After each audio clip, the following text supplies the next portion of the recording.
After almost 2 decades working as a nuclear engineer, Hal Falls now makes components for Taiwan's onshore wind industry, helping these turbines generate power. As much as he supports the country's move towards wind and solar power, he doesn't believe Taiwan should give up on nuclear energy. Yes, we will have some wind, but the more nukes that we shut down, I feel that the less secure our power grids are. A simulation of a blockade around Taiwan during recent Chinese military drills has raised concerns about the stability of the island's energy supply. China sees Taiwan as part of its territory and has threatened to take it by force if necessary. But many observers think it could instead try to bring Taiwan to its knees by surrounding it and starving it of its energy imports. Right now, nuclear provides 10% of Taiwan's electricity needs, behind coal on 44% and natural gas on 37%. Much of these two are imported. Renewable energy generates just 6% of Taiwan's power, but the government wants to increase that to 20% by 2025. This is what's known as the second nuclear power plant. It's been supplying power to Taiwan since 1981. But the operating license of its last reactor is due to expire next year, and the plant is being shut down.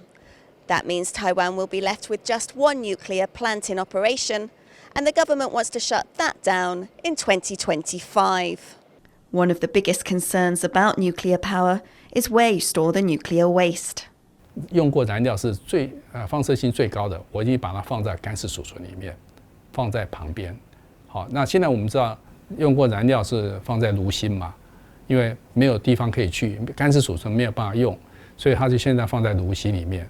那我们希望能够尽早把它拿出来放到干式储存里的安全储存。Public opinion in Taiwan turned against nuclear power after the Fukushima disaster in Japan, with some nervous that an earthquake in Taiwan might also one day spark an emergency. But now, 11 years on, Japan is turning back to nuclear power. In Taiwan, it's a different picture. Taiwan's ruling Democratic Progressive Party has long been anti-nuclear. And after coming to power in 2016, they began enacting their policy to phase it out within a decade. Voters rejected the policy in a referendum in 2018 amid concerns about the nation's power supply and air pollution. But the government is pushing ahead with its plans. 其实现在世界各国在核电的使用上面，其实第一个是工程真的时间非常的久，那第二个就是其实因为安全问题成本增加的非常的高，那这些都是重要的问题。那除了这个以外，其实人才也是个问题，就是这一个工业要突然重新发展起来，需要大量的人才的投入，这些都需要时间啦。Tseng, who's also the acting chair of state-run Taiwan Power Company, or Taipower, says 2 offshore wind power generation systems to be completed in 2026 and 2027 will replace the output of Taiwan's nuclear plants.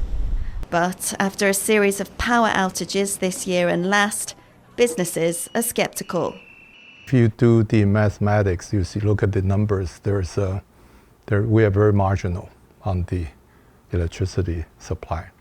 As much as many years ago, we didn't want nuclear, but you look at the reality now, what's wrong with that, right? If it is safe, it is clean, it's cheap.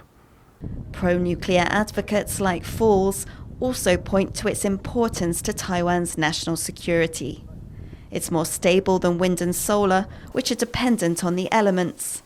And it's more secure than coal and gas, which rely heavily on imports.